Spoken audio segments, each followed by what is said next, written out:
Editors note because of recent increased competition in the small tablet space, we've lowered the Note 8's performance score from 8 to 7. The overall score was also lowered from 7.8 to 7.7. Its star rating is unaffected. The Samsung Galaxy Note 8 is an 8-inch tablet that costs $399. In a world where the 7-inch Nexus 7 exists for $200 and even the 7.9-inch iPad mini starts at $330 or lower, $399 is a tough sell. If you're looking for a simple small tablet, the Nexus 7 is still your best bet, and the iPad mini provides Apple's still unbeatable app ecosystem in a smaller, lighter, and cheaper package than the Note 8. The Note 8 is arguably Samsung's best tablet yet, but depending on your experience with the company's offerings, the weight of such an acknowledgement will vary dramatically. If you're a stylist devotee that liked what you saw in the Note 10.1, you'll be happy to know that thanks to some software upgrades, the Note 8 integrates the stylus, or S Pen, in a smaller package with fewer seams and a more impressive screen. Still, if you're not an artist and have no interest in coming near a stylus anytime soon, go for one of the many cheaper options. At $300, this would be an easy recommendation. However, the $400 price means you'll have to decide for yourself if the inclusion of the stylus and its integration into the OS is worth it to you. 8. The Samsung Galaxy Note 8 gets in tune with nature pictures design like the iPad mini. The Note 8's larger than typical screen necessitates a wider body by about an inch than, say, the Nexus 7. So, depending on how you're holding the tablet, its more expansive frame may feel a bit awkward, especially if your hands are of the Wii variety. The Note 8 feels to be made of the same stuff as the Note 10.1, with a bit more metal along its edges thrown in for durability's sake. Its corners are smoothly rounded, but its more corpulent profile yields a slightly heavier device than the iPad mini. However, you'd probably have to be holding one in each hand to notice the difference. Weight in pounds: 0.76, 0.68, 0.74, 1.25. Width in inches: landscape 8.27, 87, 86.4. Height in inches: 5.35, 34, 79.4. Depth in inches: 0.31, 0.28, 0.4, 0.35. Side bezel width in inches: landscape 0.70, 250, 81.0. The Note 8's design isn't as simple or as elegant as the minis, but what it lacks in simplicity, it attempts to make up for in utility. On the bottom bezel sit 3 buttons: a menu key, home key, and the back key. Samsung has also added the ability to use the S Pen with the 3 buttons, something that was missing on the Note 2. The Note 8's back doesn't appear to be reinforced with anything but plastic, as is the case with most Samsung tablets. Josh Miller seen at the 5-megapixel rear-facing camera is located directly in the top middle of the back, and although the placement feels natural when holding the camera in portrait, my fingers were constantly getting in the way of shots when holding it in landscape. The back button as well can be a nuisance with the tablet held this way. There were several times when trying to take a picture or playing Riptide GP that I accidentally hit it. As a result of these buttons, we get back a small percentage of screen real estate that would otherwise be occupied by the Android nav bar. I'm thankful to have this space back, but making accommodations for the physical buttons placement will take some getting used to. Somewhat inverse to that, while the physical home button is a very welcome addition, its convex nature makes it difficult to press with the stylus. The S Pen of course returns with its pressure sensitivity in tow, and writing with it felt a lot less cumbersome here compared with on the 10.1-inch Note. Though of identical length, the S Pen has a smaller radius than the Note 10.1s, and thanks to its flatter design is even less likely to roll away.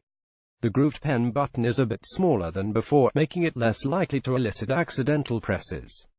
The tablet includes palm rejection tech. However, if the skin on the knife edge of your hand folds in just the right way, making a point, the tablet will, much to my frustration, mistakenly believe you're trying to write with it and accept inputs from it. The Note 8's 1280 by 800 resolution screen is one of the best I've seen on any tablet. Writing with a stylus while holding the tablet will take some getting used to. Josh Miller seen at the front-facing camera sits off to the top right corner on the front. On the bottom edge are 2 speaker grills, a micro sport, and a slot for the S Pen.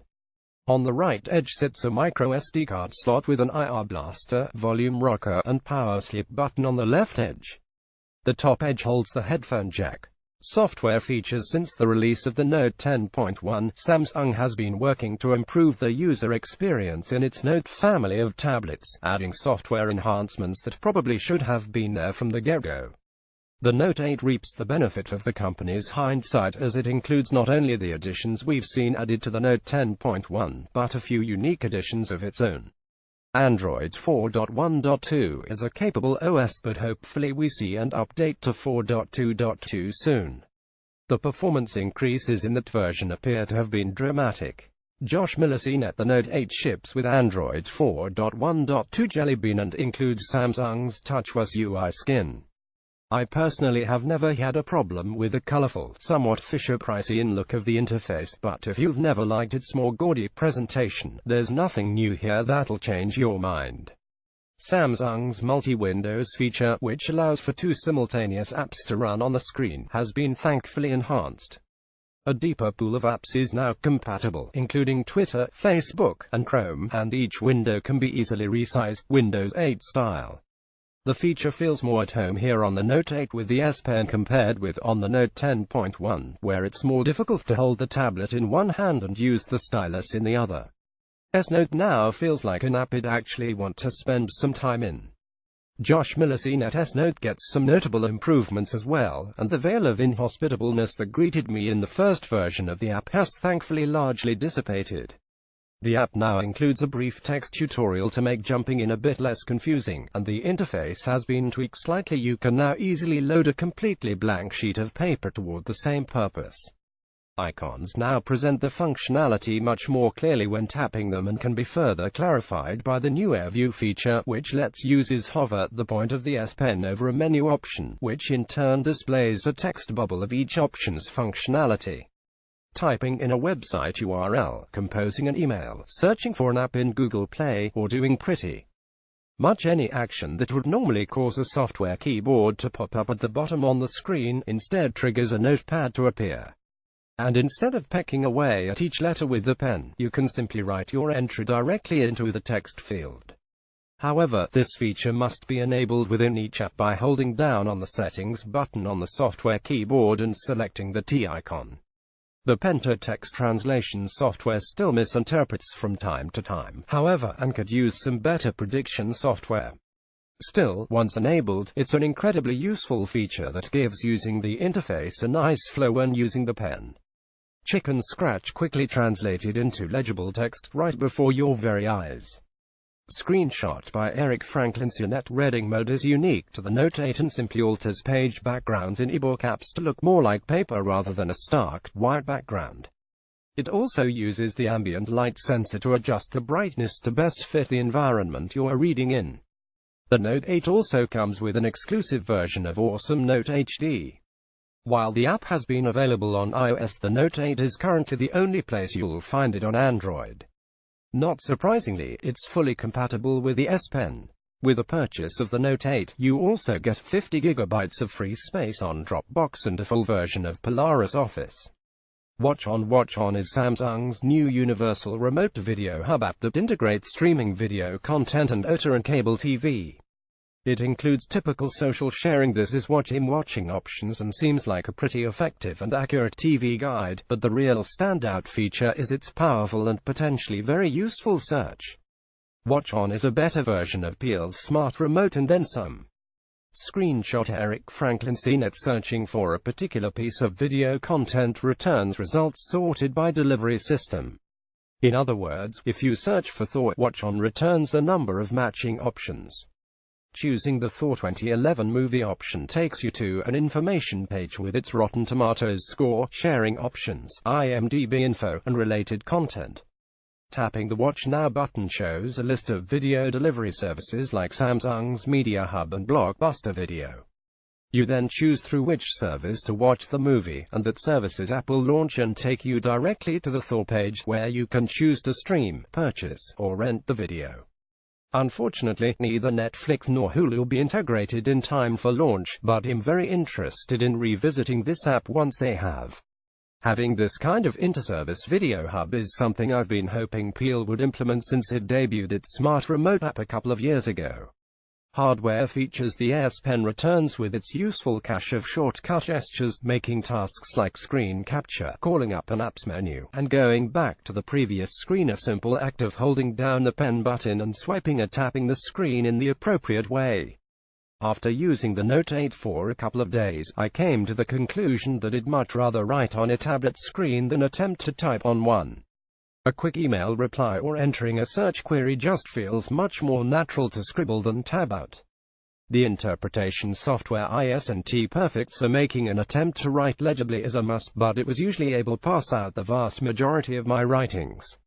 With the S Pen you can also take a screenshot of pretty much anything by holding down the button and circling whatever it is you want to capture. A menu of apps then pops up at the bottom of the screen, and choosing one drops your screenshot into the app where you can then edit it as you see fit. It's in thoughtful moments like these where the interaction feels natural and intuitive that the S Pen really earns its keep. With the S Pen you can circle anything on the screen and capture it in a screenshot. Screenshot by Eric Franklinsonet. The Note 8 houses a 1.6 GHz quad-core Exynos Dual 4410 CPU and 2 GB of RAM, and includes support for 802.11 ABGN 2.4 GHz and 5 GHz Wi-Fi, Bluetooth 4.0, and GPS, as well as gyroscope, accelerometer, a digital compass. Performance. The Note 8 houses an 8-inch screen with a 1280 by 800 pixel resolution screen. That's 189 pixels per inch ppi compared with 163 on the iPad mini, and the relative difference in clarity is immediate and dramatic, especially with fonts. Fonts on the Note 8 lack the jaggy, unpolished look they deliver on the iPad mini. Note 8 fonts are clear and sharp, and the screen's sharpness is only buoyed by its extremely bright and colorful plain line switching panel. 3 screen presets are included: Dynamic, Standard, and Movie. Each adjusts the screen's contrast to be more appropriate to the setting. Maximum brightness 458 CDM 2399 CDM 2288 CDM 2394 CDM 2 Maximum black level 0.47 CDM 20.49 CDM 20.28 CDM 20.41 CDM 2 Maximum contrast ratio 974,181,411 028196001. The screen responds quickly to swipe requests and delivers page turns smoothly at 60 frames per second. However, there is a second-long, but still noticeable, delay after pressing the home button, as the tablet sometimes appears to stall for a split second. The Mali T400MP4 GPU is a capable if unimpressive chip for gaming. Riptide GP ran at a very playable frame rate, but never came anywhere near the 60 FPS smoothness I look for and have only seen rarely in tablets. 2D games like Angry Birds, however, look beautiful thanks to the screen's high PPI and large color palette. Just to give you an idea of its 3D performance, here are a few 3D Mark test results I conducted. Notice that while the Note 8 trails far behind the Nexus 10 in GPU prowess, it more than holds its own on the CPU front. Unfortunately, 3D Mark has so far yet to be released on the iOS. Once it is, I'll update this review with iPad mini results.